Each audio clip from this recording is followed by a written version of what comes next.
class, this is Miss Raymond. I'm excited to teach the unit American Voice to you.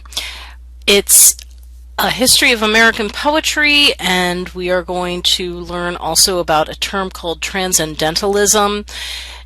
To understand your puzzle piece lessons, it's important to review some early history of American poetry, which we'll do through this Prezi.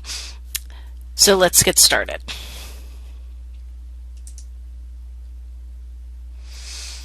So colonial poetry.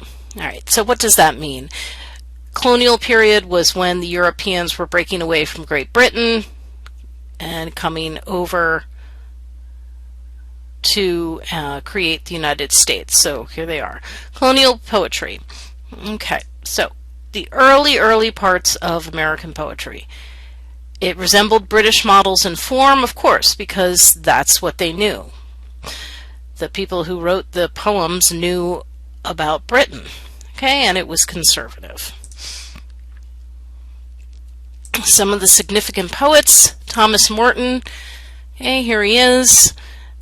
He lived from 1579 to 1647. He was America's first poet in English. Anne Bradstreet, a name you will hear, 1612 through 1672, first poet and female writer in British Northern American colonies to be published. This is important because for women back in the 1600s, it was very rare that they would get to be published simply because they were women. So, Anne Bradstreet. Phyllis Wheatley, another woman. She was an African American, lived from 1753 to 1784. Even more of an anomaly than Anne Bradstreet, because Phyllis Wheatley was a slave, and slaves were not encouraged to learn to read and write, but her family encouraged her intelligence, and she learned Latin and Greek and published poetry. Okay, so not only was she an intelligent woman who was able to read, write, and create beautiful poetry, she was actually the second to be published and America's first significant black poet, Phyllis Wheatley.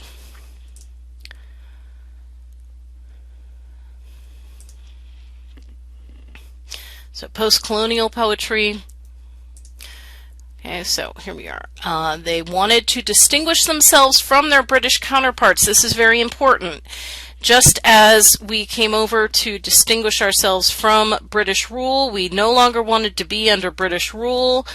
The writers wanted to distinguish themselves from their British counterparts. So we saw in the previous slides that their writing reflected the British, but now we are separating from that and distinguishing our own form of writing. This is important because it links into what's called transcendentalism, which is, in a nutshell, nonconformity. Okay, we will get into that. But remember this, because it's reflected in their poems. Okay, so significant poets during this time. Here he is, folks, Edgar Allan Poe. You will be hearing about him for the rest of your life. There are movies about his works. There are plays. There are, books. He is referred to frequently in all forms of literature and film. If you like scary stories, this is your guy. Okay, his most famous poem is The Raven. Personally, I like The Telltale Heart. I always thought The Telltale Heart was very terrifying. Okay, Walt Whitman and Emily Dickinson, you will be studying them. Here he is, Walt Whitman, father of free verse poetry.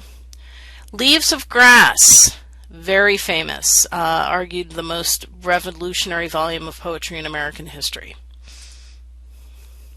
Emily Dickinson, another woman. She wasn't published until 1955, which is surprising since she lived from 1830 to 1886. So her poetry was discovered and published. So those are the quick looks into the history of American poetry. I wanted to give you just a taste of that. That will help you with your puzzle pieces.